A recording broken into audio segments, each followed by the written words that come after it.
Yo, what is going on, Headliner Nation? It's your boy, The Doc, and we are back after a couple weeks off. Appreciate you guys sticking with me as I took a little bit of a sabbatical in the off season, but I am back and I'm ready to talk a lot of smack. I think the channel has been a little bit too nice while I was gone, and I think it's time that we start laying down the cold, hard facts about the NFL draft, specifically the fact that a lot of the players that we are hyped up about heading into the draft are going to end up on teams that absolutely suck for fantasy football. So in today's video, I'm going through some of the worst possible landing spots for the top guys in the NFL draft and why I think for fantasy specifically, these spots are absolutely terrible.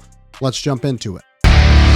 The first guy we're going to talk about today is somebody that I think is really interesting from a fantasy football perspective, and that is Travis Hunter. And really the worst place for him to go is anywhere that has him pegged as the top cornerback in the draft and not their top wide receiver. Now, we know that Hunter is probably going to go in the first 5 picks, with the Giants looking like the most likely to end up with him, given the fact that the Titans and Browns both need quarterbacks, and there's only really 2 quarterbacks in this draft that are going to go in the top 5 picks. Now, if he does manage to go to the Giants, it's probably going to be as their cornerback 1, and if they decide to roll with Russell Wilson as their quarterback, it may not really matter if he plays much on offense. Now, Hunter has the largest range of outcomes when it comes to players in the draft this year in fantasy, because we really don't know how teams are going to react to him wanting to play both sides of the ball for the entire game. I think most teams are going to try to see him as a cornerback and then have him play a little bit of wide receiver on the side, but we've just never seen that work in the NFL. Obviously, Travis Hunter is kind of a unicorn when it comes to prospects, but there's a big difference between playing both sides of the ball at Colorado and playing both sides of the ball in the NFL. Now, I get that some people will argue that Travis Hunter in an IDP league is the ultimate cheat code, but most people don't play in IDP leagues, so I'm not going to talk about this specifically from an IDP perspective, but just from a regular redraft, drafting with your buddies, dynasty league, any of those situations where IDP really doesn't play a role. I think Travis Hunter going to somewhere as their top cornerback would be a nightmare situation for fantasy football and really makes him one of the harder evaluations that I have ever seen in dynasty rookie drafts, really ever. I mean, it's hard to find a situation where a guy could be drafted in the first round of a rookie draft and not even play much on offense. I mean, it really is a boom bust pick. And I think him going to the Giants specifically would be worst case scenario when we're talking about his fantasy value. Next, we're going to talk about Travis Hunter's teammate, Shedeur Sanders, possibly going to the Saints at number 9. Now, I won't speak of the quality of the quarterback position specifically in this draft. I think it's very poor. I don't think Sanders is your typical second best quarterback in a draft from a quality perspective, but I would not be surprised if he falls all the way to number 9 and the Saints. Now, the Saints are in purgatory cap-wise. They are also in purgatory when it comes to a team performance-wise. They're just kind of stuck with what they have right now. They've committed to Derek Carr, but we all know that's not really a long-term solution for the Saints. And the problem is that I just don't think the Saints are a very good football team, and I think they're a pretty terrible spot for a quarterback to land specifically. Chris Olave, Rashid Shaheed, both decent players, but not really elite options as your wide receiver 1. Olave has got a lot of concussion issues. Shaheed is not really an alpha wide receiver. So there's no true wide receiver 1 on the team. And the team had one of, if not the worst, offensive lines in football last year. In fact, when we look at Pro Football Focus ratings, they were the worst team in the NFL. And if we look at composite ratings, they were the second worst offensive line behind only the Patriots. So not exactly what you want from a quarterback that took a ton of sacks behind a terrible offensive line at Colorado last year. We know he has a problem with taking sacks. So why would we put him on a team that has no decent offensive line help? It just doesn't really make sense from a fantasy perspective. I think that Sanders could be a good player, but he's far from being the level of quarterback that it takes to make an NFL roster thrive in spite of its flaws. And I think the Saints have a ton of those flaws. The next guy we're talking about is probably most people's RB1 in this class, and that's Ashton Jeanty. And I personally think that Ashton Jeanty is going in the first 10 picks of the NFL draft, but let's hypothetically say he falls out of the top 10. Where's the first team, and probably the worst team, that I could see him falling to that would suck for fantasy football?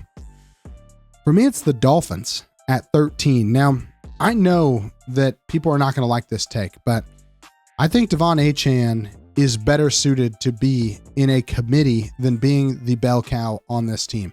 I think this team really thrived the best when it had two elite running backs running at the same time.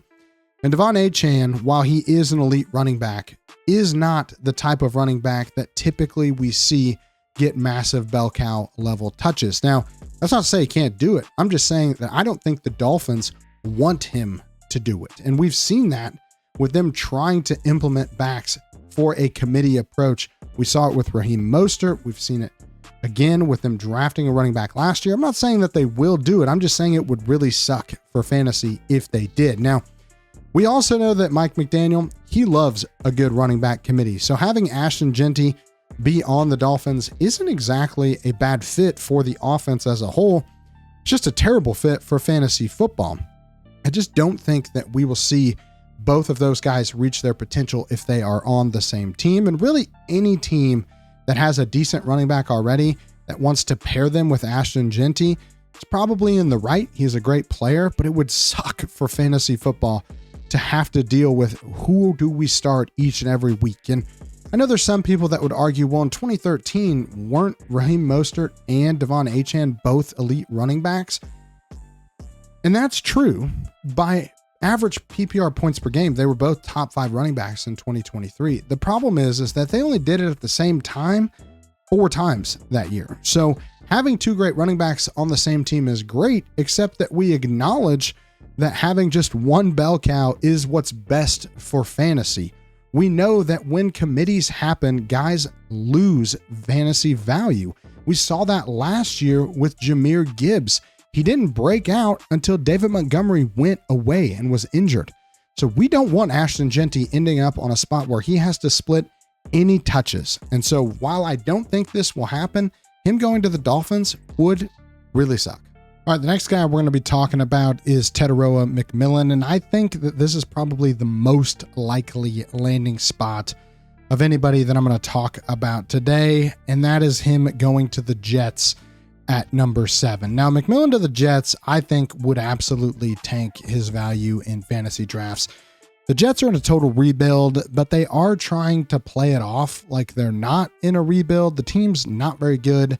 They have not been good, and I think their solution to all of this is Justin Fields, which I'm sorry, I saw that experiment go down with the Steelers. He didn't play bad. I just don't know if that is the guy that's going to lead your franchise into the future. And I've seen the Jets linked to a lot of the top offensive talents in this year's draft, and I just can't really put my head around why they would go offense in the first round.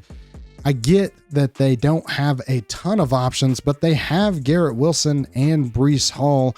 And do we really think that Justin Fields is the guy that's going to be able to create weekly fantasy value for not just one, but 2 top receiving options and a top 5 running back? I'm just not totally sold that that is going to work out. And from a team needs standpoint, I get that Shedeur McMillan would make a lot of sense for the Jets, but for him personally and for our fantasy teams, I would just much rather see him end up with a team that actually needs a true wide receiver 1. Somebody like the Patriots or the Raiders or even the Panthers, I think would all be better options for his fantasy stock and for us in fantasy football going into 2025 and beyond. Before we get into the last few guys on this list, I want to tell you about our friends over at Turtle Beach. Now, Turtle Beach's headsets are known throughout the industry as being some of the best gaming headsets that you can buy, but the Stealth 700 series is doing something that I've never seen a video game headset do, and that is having cross-play dual wireless transmitter system. And that system is actually incredible because with the click of a button, you can use those headsets on multiple accounts and multiple different systems,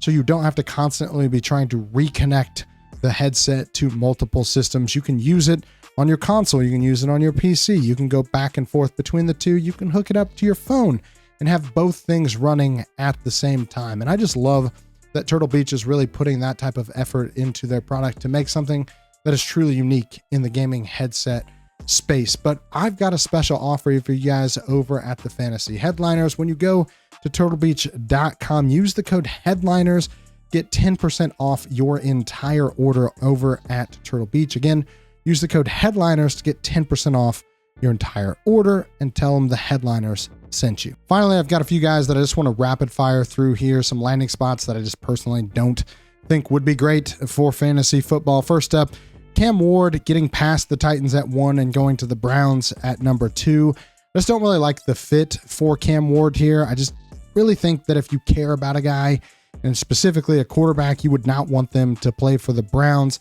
Really tough division to play in, and we have not seen him play in extreme cold conditions like he would have to play in the outdoor stadium at Cleveland. So I'd be very curious to see if he could succeed with the Browns. They don't have a lot going for him right now outside of signing Myles Garrett, and that is not going to help Cam Ward. So Cam Ward to the Browns at 2, I absolutely hate. Now, there's a lot of people that are going to say, well, Ethan, you hate the Browns because you're a Steelers fan. And so that's why I've put the second guy on this rapid fire, and that's Emeka Egbuka going to the Steelers at 21. Now, I love Egbuka. I think he's a really talented wide receiver prospect. He could be the best wide receiver from this class. I really think he has that type of upside. The problem is that the Steelers are just not a great place for a wide receiver to go right now.